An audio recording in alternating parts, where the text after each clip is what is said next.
In this segment, Stephanie Miller and her guest analyze the closing arguments of both campaigns. Here's Steph. I'll be thinking about Jocelyn Nungare, 12 years old, in Texas, murdered by 2 Venezuelan illegals. President Trump closed the border. Kamala Harris opened it by choice. It wasn't accidental. She said it would be humane. That's what she and her boss believed. Tell it to Lake and Riley's family. There was nothing humane about it. He closed it. They opened it. It was an intentional choice, and there's no reason not to believe they won't do it again. The boys should not be in the girls' sports. The boys should not be in the girls' bathrooms. The boys should not be in the girls' locker rooms.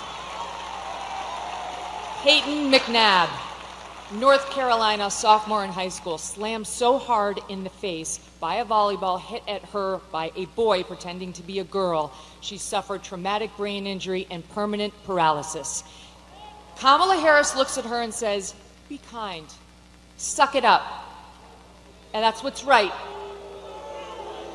Why do our girls have to face brain damage in order to be kind to boys who want to invade their sports?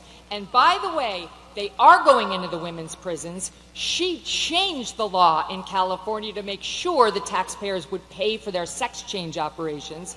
She was not just following the law, she changed the law. President Trump will stop it.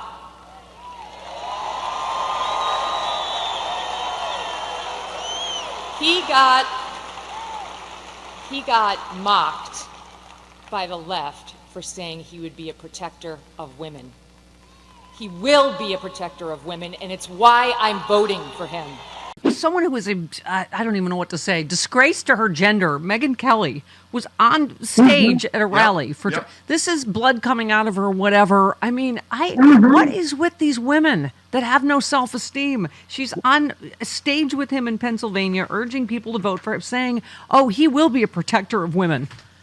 Oh, my God. If you like it or not, right? If right. you like it or not, he'll be a protector. Yep. She just wants to be relevant. I mean, look, that's all it is, to be honest. Look, Nikki Haley never came out to campaign with Donald Trump. Cowards. She did an op-ed in the Wall Street Journal, but she did not appear with Donald Trump. And I don't know if Trump didn't ask her, or at the end of the day, she didn't want to be on stage with him. I mean, she closed her remarks by slamming the left for targeting masculinity and hugged Trump after her remarks. I mean, these people are going to really feel stupid, I think, when this election is over. But look, she's just to stay relevant. So that's all it's about. Let's be blunt. Yesterday, what I loved at Vice President Harris's rally is that, Lady Gaga talked about, between singing, she talked about women not always having the right to vote in this country and get out there and vote. And Oprah Winfrey talked about this could be the last chance we have to vote. And people on the right are attacking them. But they're absolutely right. Yeah. Because Donald Trump admires Viktor Orban. And while there's still elections there, they're not free and fair anymore. Yeah. We'll be able to win local elections, but not national. That's the way they're going to rig the system, through laws, through controlling the media, through even more control of the judiciary. So they're both absolutely right. And I love that the people on the right are getting upset. How dare you say they're going to take our right to vote away? Yeah. Well, the right took away women's reproductive freedom. Taking away their vote is not that big of a step after you force women to carry a fetus against their will. As I keep saying, there is no hyperbole too hyperbolic for this particular election, Dean. And I have to say, how hilarious is it to you and I as comedians that it might be a comedian that actually takes him down?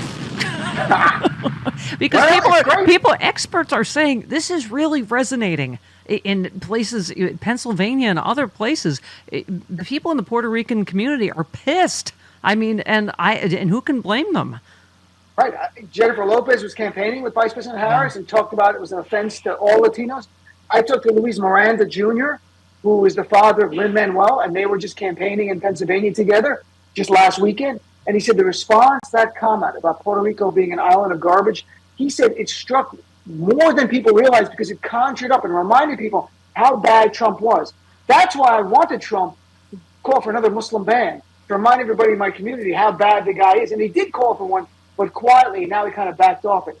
But what he did at his event and not denouncing the guy at all, he did not denounce the comic in any way. So you were affirming the comments.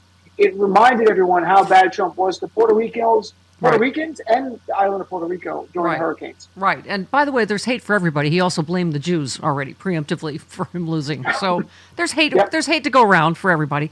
I don't know how many more warnings we need. We just played Liz Cheney. The general counsel of the Department of Homeland Security under Trump called him a would-be autocrat and fascist again in a lengthy thread, warning fellow conservatives who are thinking of voting for him. He said, "I saw it from the inside. It was a chaotic disaster. Trump is reckless, angry, vengeful, narcissistic. He has no respect for the Constitution or the rule of law. He's not a conservative. Rather, he's a would-be autocrat and fascist motivated exclusively by his personal self-interest. If you think he cares about you or your family, I assure you he does not. He cares only about himself."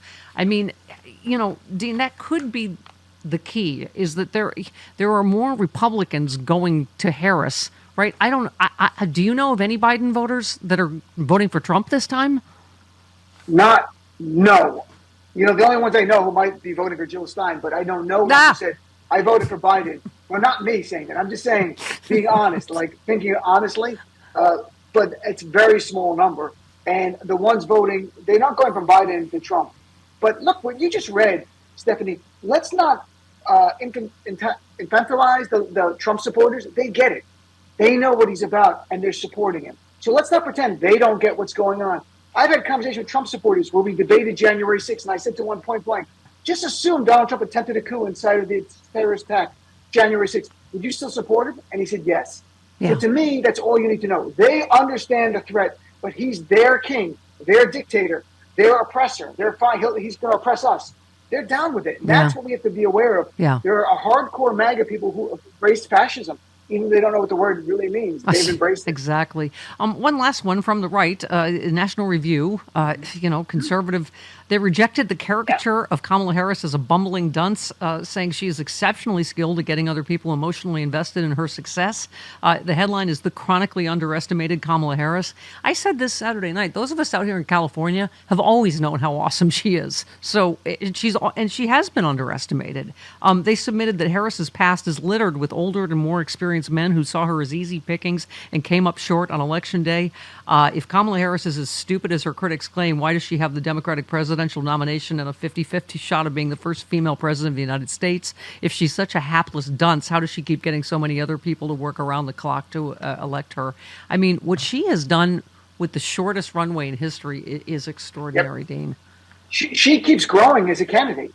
From the beginning, just in the 100 days that we've seen her, it's remarkable how comfortable she is in front of 30,000 people, 75,000 Phillips, how together, how she is funny. She's learned about comic. She probably had comedic timing before, but now I watch it.